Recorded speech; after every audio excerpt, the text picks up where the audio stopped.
Well, today, folks, we're going to dive in and talk about the front end of creating a business. If you're an individual that you think you've got that entrepreneur fire in your belly and you want to go out and get something done, there are some key things you want to think about and work on before you pull the trigger. And today, we're going to cover a lot of that.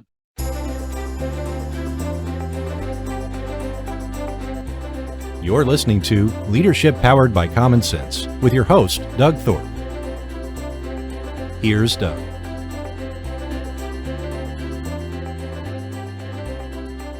Hello again, everyone. You're listening to Leadership Powered by Common Sense. I'm your host, Doug Thorpe, and today we're going to talk about the early phase in a business. If you're an entrepreneur, my guest is someone who has done it several times. He's helped others do it, and his name is Tom Mays. Tom, welcome to the show.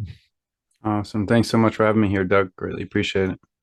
And you're calling from the Vancouver area, as I recall. That's right. That's right. Beautiful part of the world. If you're listening and haven't been up there, I highly recommend it. It's a gorgeous place to go. And I think I told you when we first met, Tom, I'm a little bit jealous. I love that part of the world. You must have visited in the summertime.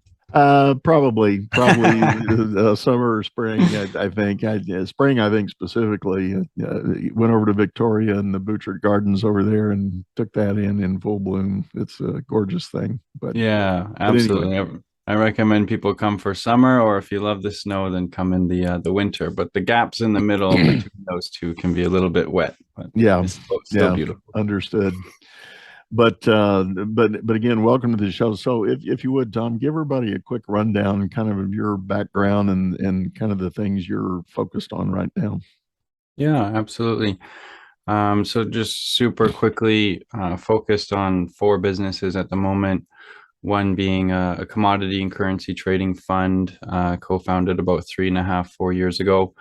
Networked with a lot of high net worth entities and individuals, built a team there, raised capital for that, and then realized that I was leaving money on the table because the investors were always also looking for technology or other kinds of projects, alternative medicines, real estate.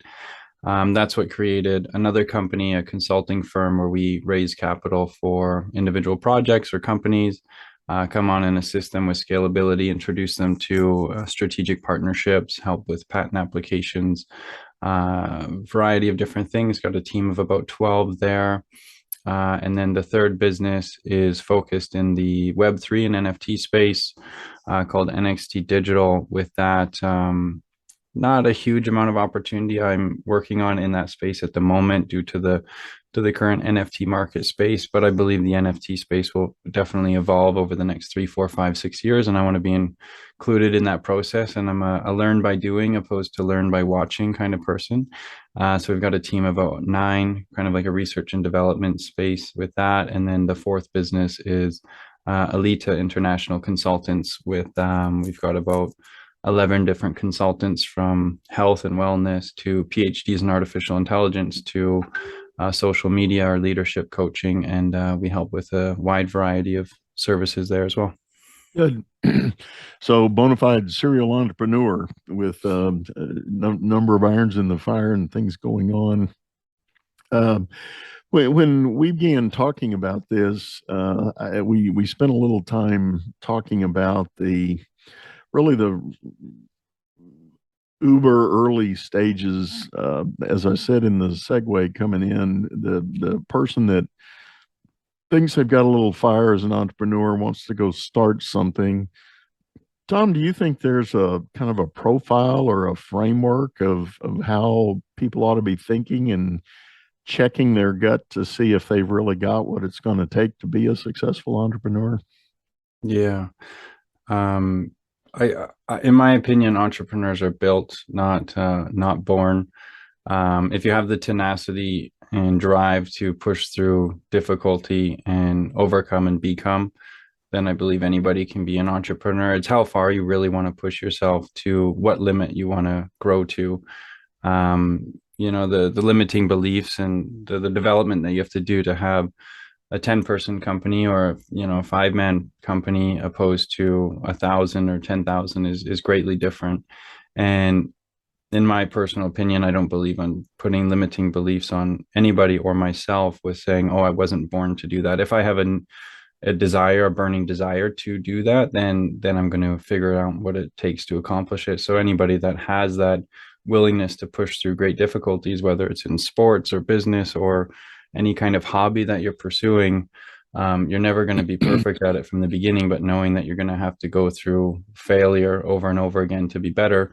If you're a professional mountain biker, expect to break some bones to become one of the best in the world, right? So same thing with business. Just I would say the number one thing is tenacity. You can't give up. Yeah.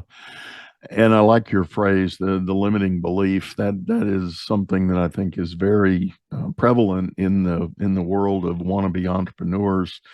They may believe they have an idea, but as soon as they start getting it um, on the drawing board and try to look at it, they get overcome by these limiting beliefs. Well, what if this? What if that?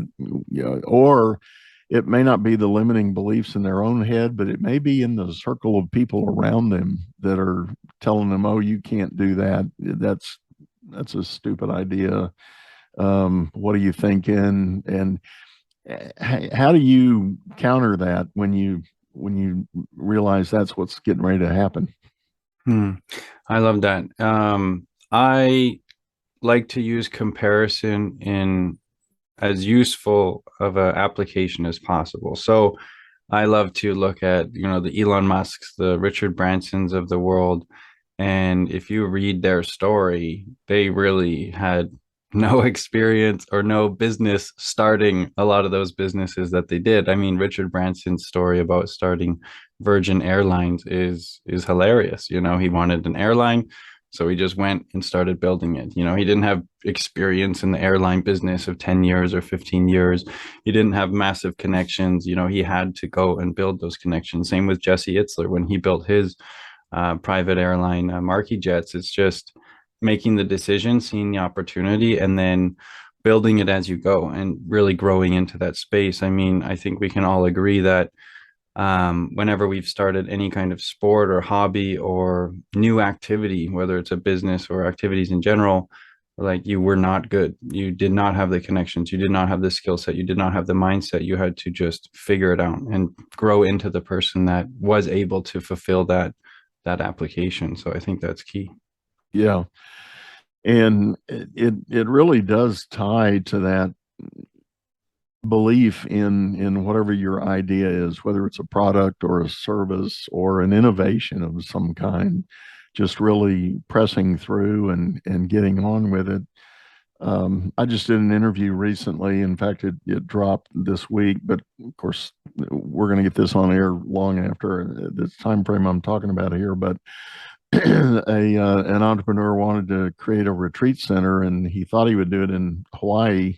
It made sense, but when he got into the weeds trying to figure it out, he realized there were certain just local laws and restrictions and way too many fundamental hurdles to get over. So he told his investors he had already started accumulating money for this idea. He told them, "We're going to go somewhere else, and hope you're not too tied up with Hawaii." The investor said, "No, we're tied up with the idea, not the location." And he ended up in Costa Rica, Hmm. and now has a world-class five-star resort down there. That's this giant retreat center and conference center, and phenomenal success. And they opened it right before COVID, and Right. bad time to open a hospitality facility, right? But Yeah. they had the backing. He found investors that had the long game in mind. They weren't worried about immediate returns. They went to work and they got it done. And now it's a five-star. It's booked like 2.5 years in advance. And you can't get a date there right now. You have to get on the calendar. And great success story. So it's that we touched on the idea of tenacity. You just believe in the vision you're wanting to do. Like you said, Richard Branson wanted to build an airline, not having a fundamental clue how to do it. Yeah. But he embarked on a lot of learning, I think, to your point. Oh, totally. Those are the first steps, right? Just if you have an idea or a vision, just start working towards it step by step. I mean, Elon Musk, same thing with Tesla, same thing with SpaceX, right? Like it's just went from processing with PayPal in the finance world to something that is completely different. And I use those comparisons as inspiration opposed to like beating myself up and saying, "Oh, like who am I? Why can't I do that?" Right? So, when you think of those, great accomplishments, and then I'm sitting at home and I'm like, I wonder if I could start my own construction business, or I wonder if I should start my own social media business. It's like, well, you can't be that much better to go and start a completely like space exploration company. But I can't start a social media company with two friends or something like that, right? So it is those limiting beliefs. And I try to highlight those limiting beliefs and be as self-aware as possible to identify those and then say, hey, this is just programmed in my subconscious. I want to be able to overcome this because this is not helping me, right? And then stepping towards that. And for me, it's all through action, right? Like a lot of people, they try to sit at home and knowledge is amazing, reading books and podcasts and studying and going to courses and whatnot. But for myself especially is learn by doing, right? Like if you have a limiting belief and you're scared of public speaking, the best thing to go do is go to Toastmasters and go public speak, right? You can read about public speaking as much as you want, but until you actually get into that space and start doing it, that's the fastest way to overcome a lot of that so that you can start pursuing what you want to. And then I was just speaking with an individual yesterday or the day before, and I think of entrepreneurship a lot like slacklining, those guys that walk on that tight rope between two trees, and the professionals that have been doing it for tens of thousands of hours, they have incredible balance. They can bounce on it. They can do tricks. They can do incredible things. And that's what I look at somebody who's a real professional in business, because an inch either way, you fall off and then you have to get back on. You fall off, you get back on.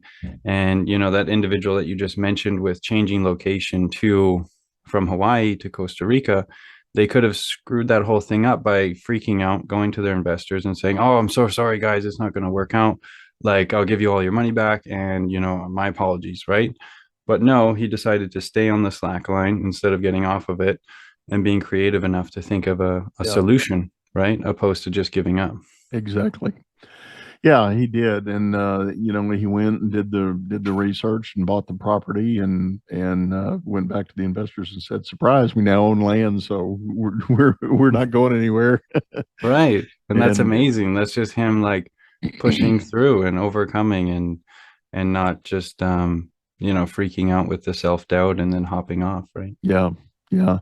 So, in your experience, Tom, as you get kind of past that initial hurdle of dealing with those limiting beliefs, what have you seen or what have you experienced is kind of the next level of putting it all together and making things happen? Mm.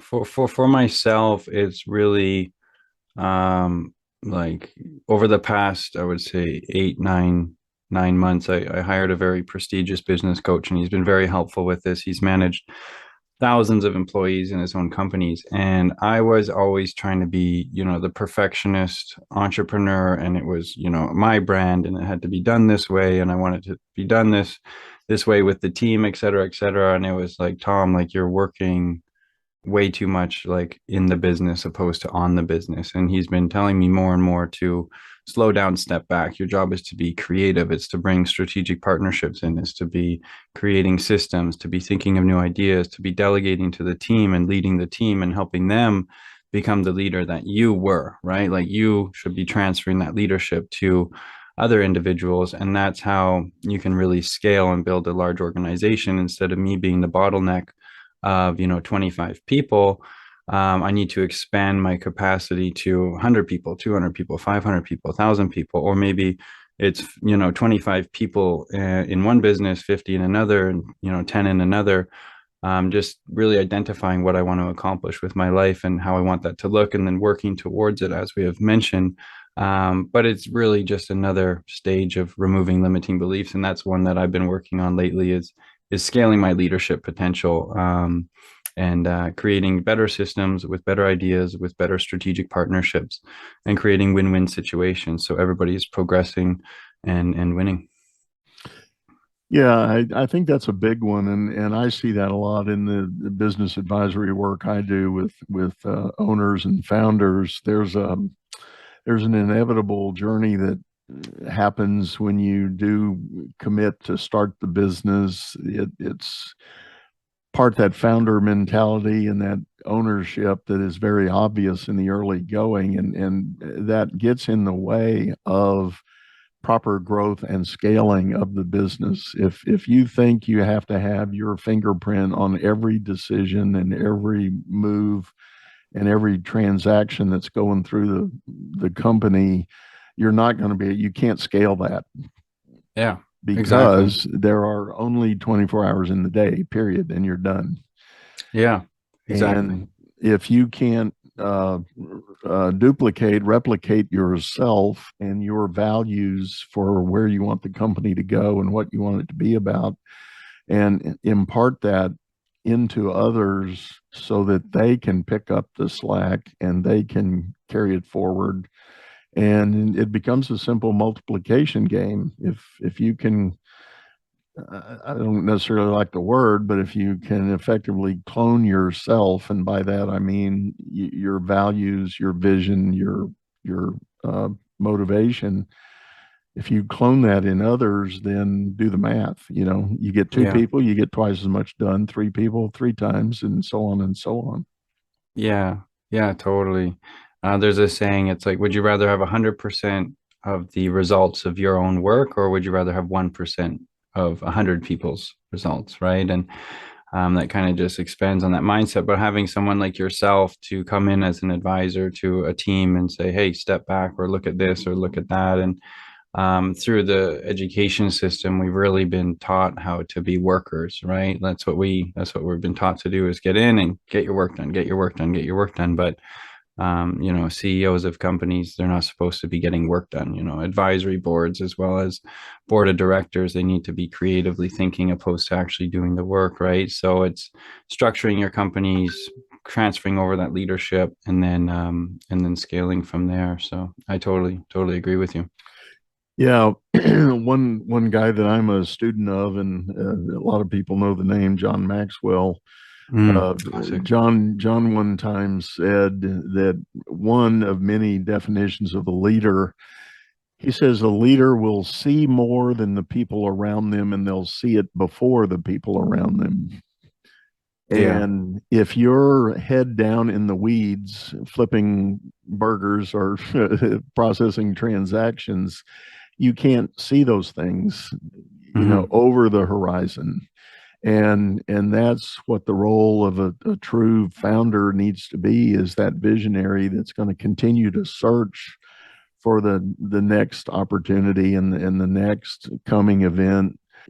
As the company grows, as founder, you might not be the best CEO for the company. Yeah, You can still be a totally. visionary leader, but you might not be the CEO, because what CEO says, chief executive officer executing on the business. Hmm. And that may not be a founder's role anymore. Yeah, exactly. And that's where, like, my opinion, self-awareness is huge, right? Maybe you are the COO and you want to be in operations all day, and you need to bring a visionary in who has a bigger vision than you do, right? Or maybe you are that visionary where you need someone to come in and do all of the operations. And Exactly. I have launched a new business here in the past like 4 months, as kind of just a side project. And my goal is to be completely hands free. So I've done probably 3 hours a week on this business, and I've got two people working in it. So it's a really small business. And my goal is to not do any work, period, but have a call with them. And they don't know this, but this is my strategy, right?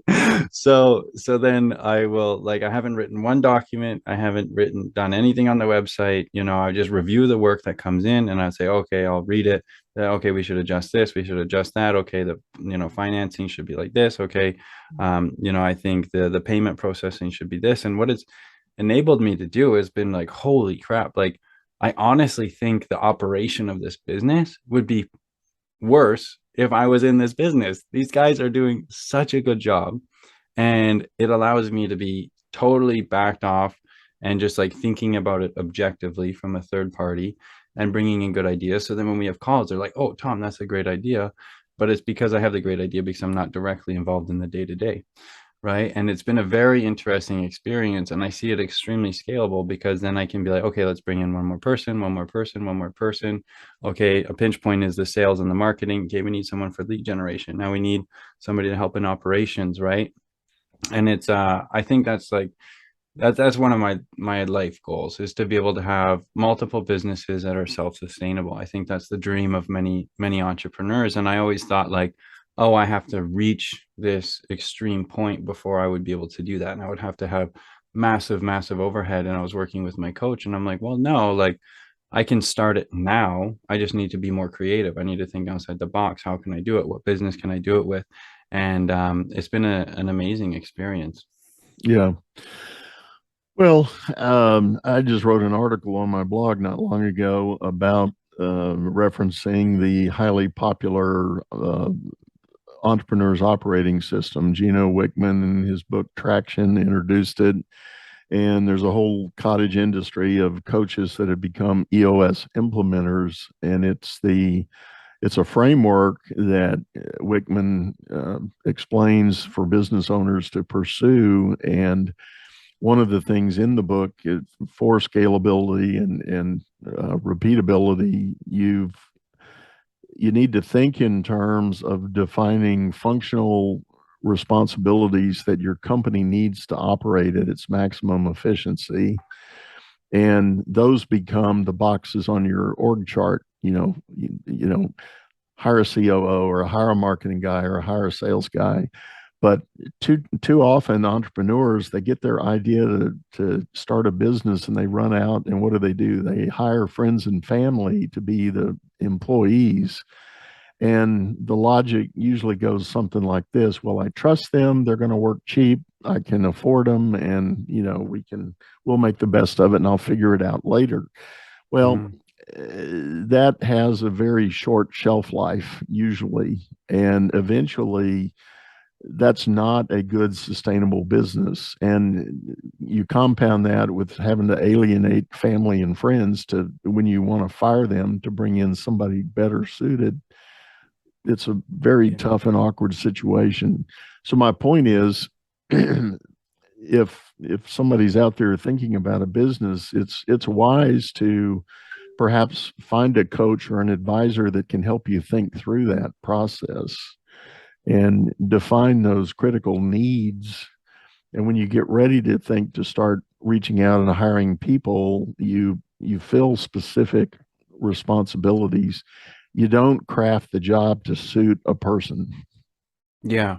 You need to find the person for the job. Yeah. I totally agree. And to your point there with family and friends, I see that as well, where, people try to go and sell to their family and friends right away as well, like their services, because they're going to support them, which is, great, but it's just not scalable and duplicatable, right? Like if you're going to, unless you got a massive family, but right, like after you've done the first business and say it's successful, or if it's successful, it's easier, but if it fails, then are you going to go back to your family again and then do it for the second with your next idea, for your third idea, for your fourth idea? And I believe the average is it's either 11 or 13 businesses before an entrepreneur really has a successful business. So you've got to, have multiple tries, right? And right. I agree. You got to have a scalable model, right? Yeah. Well, Tom, I think we're up on a break point here. We're going to drop a quick commercial in here. And when we come back, we're going to dig a little more into some of the other angles and considerations for getting out there and getting that business going. So hang with us. We'll be right back. Business is all about solving complex problems as fast as you can create them. Become the best problem solver by leading others to greatness too. And the first step is going to DougThorpe.com. Doug Thorpe is known globally for coaching entrepreneurs and business leaders, improving their performance and the work output of everyone surrounding them. You can find health, wealth, and happiness by learning to lead others to health, wealth, and happiness. Go to DougThorpe.com now and order Doug's books or hire him to coach your managers. That's DougThorpe.com. All right, everyone, we're back. This is Leadership Powered by Common Sense, and I'm Doug Thorpe. I'm talking today with Tom Mays, and we've been talking about the front end part of starting a business. We got through a couple of the initial hurdles, but then I think the next question is one of scalability, and I think Tom's got some great ideas on that. So, Tom, you want to elaborate on that? I encourage entrepreneurs to think about businesses that are also scalable.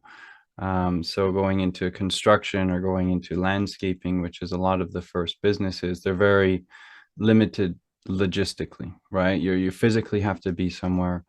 The input and the export is different, and finding labor and employees is quite different.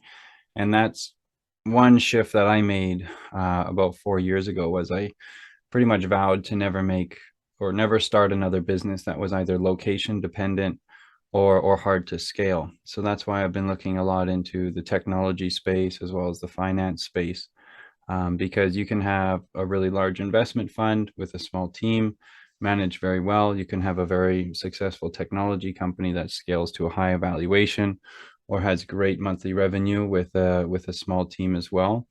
And if your goal as an entrepreneur is freedom, which is a very common theme with a lot of entrepreneurs, which is kind of crazy because we're willing to work 80 hours a week to avoid working 40 hours a week, to eventually get that freedom, is think of businesses that will enable you to truly have that freedom, where you can go to Italy for a month or two and you can manage your business from there on 10 hours a week Okay. or 20 hours a week, right? And thinking about, if your goal is to make 10 million, 40 million, $100 million, a landscaping business is not going to get you to $100 million, right? So I always recommend to people, like, think about your long-term outcome in combination with your values and your morals. Like, what do you want to accomplish with your life when you pass away? For me, it's the relationships that I have with people. I want to give back. I want to help other people overcome. I want to have a lot of innovation in this world and help the world progress from a technology standpoint, helping improve the lives of many people in the world. So I'm keeping that in mind with the businesses that I want to scale. And then I also have dollar figures that I'm chasing, and it eliminates a lot of options, and it helps me stay focused on where to progress. So I think those are great ideas on the scalability thing. Your point about location, I think, is very specific. And I've definitely seen companies, and you mentioned ideas like landscaping companies or even construction companies. And ironically, I've got a couple of clients that are in the home building business, and that's one of their biggest challenges is, again, from a human capital standpoint, unless you're ready to really hire a large number of crews to go do your work, the scalability is a real challenge. I've got lots of friends with construction companies or landscaping companies and location dependent companies. And when I have conversations with them, I just see the underlying theme of what they're talking about is wanting to freedom and travel. And they're jealous of, like, how much I travel and, my flexibility of my schedule and whatnot, because they're very still structured with it, with Time their bound. business, Yeah. right? Very, very bound. And um, I try to just get them to, like, slow down and be like, okay, well, like, what do you truly want? Like, I know right now you're making great money in your construction and landscaping business. You're making your, $1 million, $2 million in revenue. You're pocketing 300K per year. Like, that's a great business. Most people are happy with that, but you're also working 80 hours per week and you're beating up your body, and it's really, really stressful, and you haven't been on vacation in 4 years, and you've kind of created your own prison that's very comfortable, and it's, well, not even comfortable, it's very profitable, very profitable prison. And trying to convince those people or just have an open discussion with them about, like, okay, well, like, if you want to be doing this when you're 50, 60, great, keep going on this track. But maybe you envision at 50 or 60 that you are able to travel and have more flexibility. And maybe you don't want to be capped out at 10 or $20 million, because it's very hard to scale past that with a landscaping business. To even get to that point is extremely difficult, but maybe you would want to go into the hundreds of millions of dollars. So if you take the time to slow down and really think about what you want long term, you might be making some different decisions now, right? And I had a conversation with one, I was coaching and mentoring him, and I had to coach him on, stepping back from his business and giving more power to his team. And he called me like 2 months later. He's like, Tom, a whole job got done without me even showing up to the job site. And I was like, perfect, perfect. Now you're on track to being able to actually scale this business, opposed to being everywhere at all times, right? So we went from working like 100-hour weeks, huge weeks, to going down to like 70, right? And that Yeah. was a major lifestyle change for him. And now he's looking more at his investments and he's putting money elsewhere. And he wants to even reduce down to 50 hours per week. And then he'll look at starting a different business, right? And that's progressive as an individual, as an entrepreneur, right? Opposed to getting into that hamster wheel where you're just created your own treadmill, right? Yeah, there's a very interesting dynamic, I think, that exists that a lot of entrepreneurs might miss, and that is that if you set the course and set the vision of what you're wanting to do, you can find people that want to do the thing that you're creating, but they don't want to be in charge of it. They don't want to take it over. They don't want to have that kind of responsibility, but they do want to have a good job where they're working hard and making a difference. And it's all about, different kinds of people in the world. I think sometimes entrepreneurs maybe get hung up on the idea that once they're ready to start hiring people, they jump too quick to the assumption that the person I'm going to hire is going to want to take my idea and go do it somewhere else. And that's not just not true. There's going to be a few of those, but generally that's just not true. Instead, the numbers are much greater for the fact that you can attract talent that's willing to come do their job working for you to get those things done, like the crew that got the project done without your friend ever showing up for it. All you got to do is show them the plan and the scope, and if they've got the technical ability to go do it, they'll do it. Yeah, exactly. And that's, like, you hear this a million times, but entrepreneurship is 99% mental. It's all your mindset, and being able to step back and think about that and see that is just, it's so important. So yeah, going step by step. Let me ask you this. This may be a curveball, so if it is, I apologize. You can wave it off, and we'll go another direction. But you've alluded to the whole idea of time, and you were talking to your friend about, making time to go travel and do things. What have you experienced that you think is one of the biggest hindrances to an entrepreneur that can't find enough time in the day to do the big things they need to be doing? Yeah, I would say it's quite specific to the situation that they have. If they can delegate, they definitely need to delegate more. I would say every entrepreneur needs to be able to delegate more. And that actually, I'll come back to delegation, but I wanted to remember while it was on my mind, as you were mentioning about different people with different skill sets and, finding the right person for the job. I was talking with somebody on my team and they're just like, oh, I absolutely love making these graphic designs. I'm like, thank God, because they drive me insane. Like, I hate doing that, like number crunching. I hate doing that. Like, they love it. So and there's multiple people that don't want the stress of having their own business. Just like you mentioned, they're not going to go and steal your idea. They just want somewhere that they feel welcomed, a great community, and they can work and they can scale, right? So that's so important when you're delegating work to your team. You're delegating it to people with their strengths and weaknesses in mind, right? If someone is good at something, delegate them that work. If they hate something, try to avoid it. Sometimes you can't avoid it, so you have to. But that's how you create a good company culture where people are happy and excited to work for you. And the statistics on people being happy and excited versus being miserable at work, you just get a way higher performance.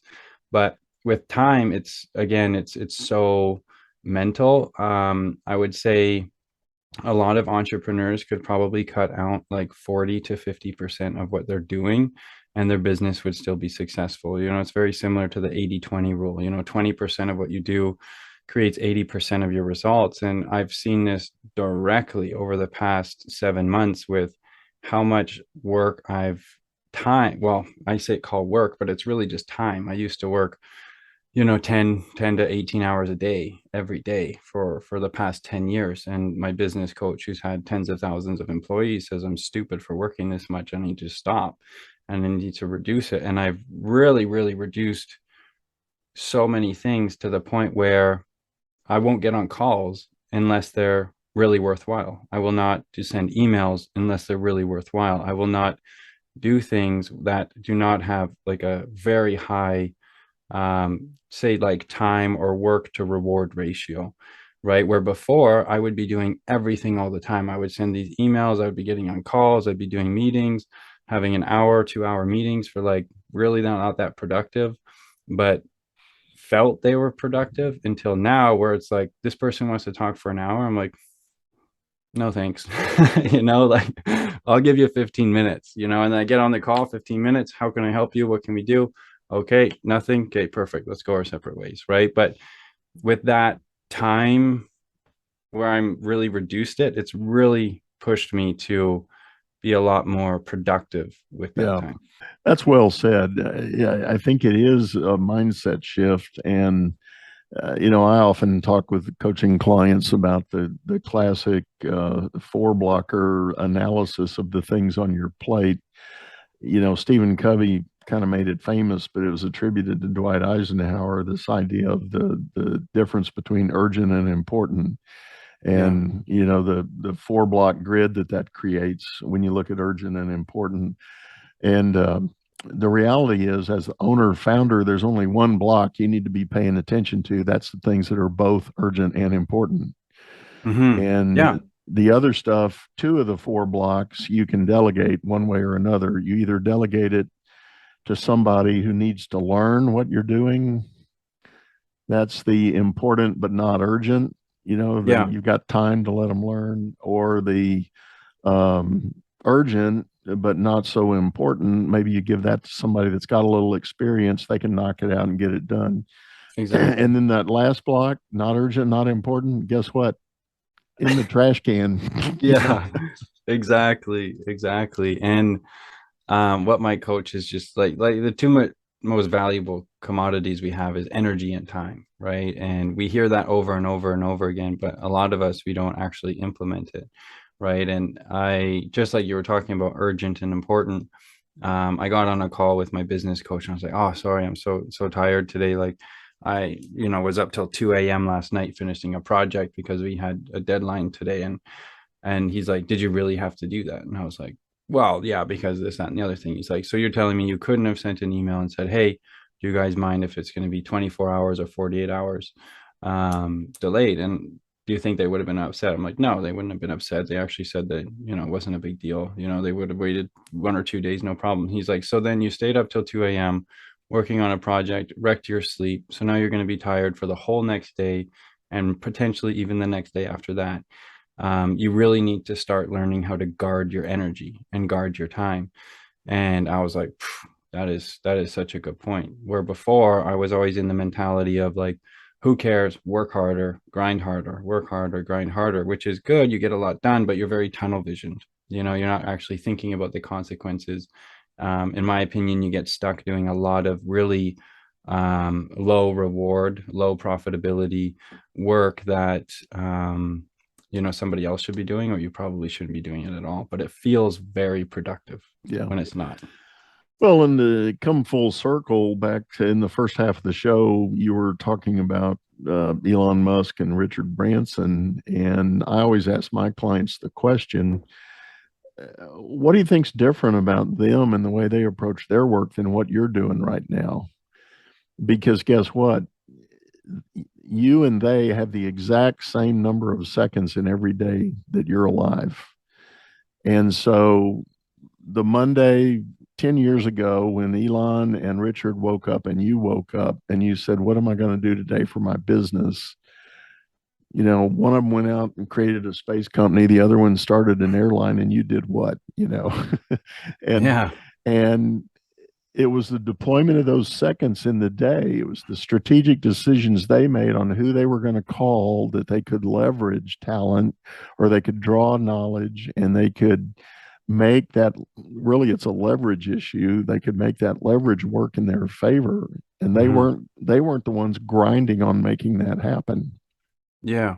Yeah, exactly. And that's where, like I mentioned, using comparison as a value add to your life and beneficial opposed to, negative forms of comparison. I use this exact same example with the friend I was talking to you about. His name is Ryan with the landscaping company.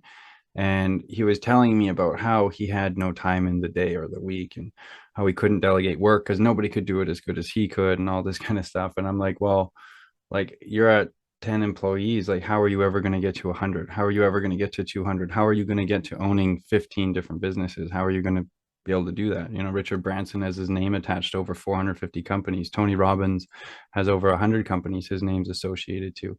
And it's just like, it just smashes the paradigm of, and it really makes people think and like step back and be like, I am totally doing something wrong. It's not do more. It's like, I need to think differently. And that's happened to me many times in my life where I've had to really take that step back and rethink the ways that I was doing things. Yeah, yeah. Well, Tom, I think this has been great. I think we're probably going to, as we say, round third and head for home here. Any final takeaways you want to share with people? And I'm going back to the guy who's maybe sitting there listening and right on the edge of pulling the trigger to go out and launch a business. Any final thoughts for them? Learn by doing. Absolutely learn by doing. The fastest way to like destroy limiting beliefs or barriers is by action, in my opinion. Get out there and just start doing it, start pushing forward, make the business cards, make the contacts, do small jobs, reach out, start having the conversations with people, and launch the business in a manner where it's baby steps for you to step into it and progress, opposed to looking at it as a whole scary audacious project. And then if you can also bring people into the equation that have that are a couple steps further on their journey, whether it's a business partner or a mentor or somebody that you can have a conversation with that may be able to help you through those steps, to be able to accomplish it. Yeah. And I think wrapped up in that, if I may add, is the idea, don't be afraid to fail. I think that's a limiting belief that gets a lot of people derailed. It's like, if I can't do it perfectly and do it right, I'm not going to do it. And then to your point, well, you're not doing then if that's what you're going to do. And Exactly. I think it was Thomas Edison that was famously, remarked about all the hundreds of failures he had inventing the light bulb. It's like, no, I don't look at it as a failure. I just resolved that there's one more thing that won't work. So I get that I get it out of the way. Now I keep plowing to the one that will work. Yeah, And exactly. it's a And whole knowing, different paradigm shift of, was that a failure? No, it was a success because I've eliminated something that's otherwise going to be in my way. So yeah, and just accept that you're probably going to suck at it. I mean, like, yeah, if I go dancing tomorrow and you go try break dancing, I'm going to suck. Like, I'm going to be the worst break dancer you've ever seen in your life, right? But like, I have this mindset of like, I know I'm going to suck. So, just go through the process. I'll try to find a good break dance teacher and I'll try to work with them and try to get better step by step, by learn by doing. And just not afraid to go and actually do it, because it's how you learn anything, right? It's like talking to your kid, you're trying to ride a bike or something. It's like, oh, well, you shouldn't do it because you're not going to ride a bike perfectly the first right, time. right. No, You're you gonna want them hurt to yourself. yeah, exactly. Well, Tom, if people want to get a hold of you, what's the best way to do that? The best way is just tommays.com. With that, I've got my social media links on there, as well as links to each business that I'm building. I keep it updated as things progress, and there's other podcasts on there that I've been on. And people can reach out to us through there. Awesome. Well, thank you for being with us today. Appreciate all your insight and your comments. Good having you. Yeah, awesome. Thank you so much for having me on the show, Doug. I really, really like your podcast. You bet. You bet. Well, folks, I'm going to remind you that if you're listening to this on your streaming service, we do have a video version over on YouTube, channel by the same name, Leadership Powered by Common Sense. Hop over there, subscribe to the channel. You'll get notices for all the updates. And I do want to remind everybody, we're dropping shows 3 times a week. So Tuesday, Wednesday, and Thursday, we hit the airwaves. And if you're on our mail list, you'll get a digest version on Thursday, highlighting each of the 3 shows that dropped that week and links to everything else. So join the mail list as well. And for now, we're going to shut this down, say goodbye, and thank you for listening. Take care.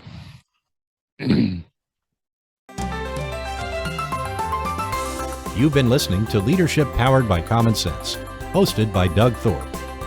If you would like to know more about the coaching and advisory services he provides, visit dougthorpe.com.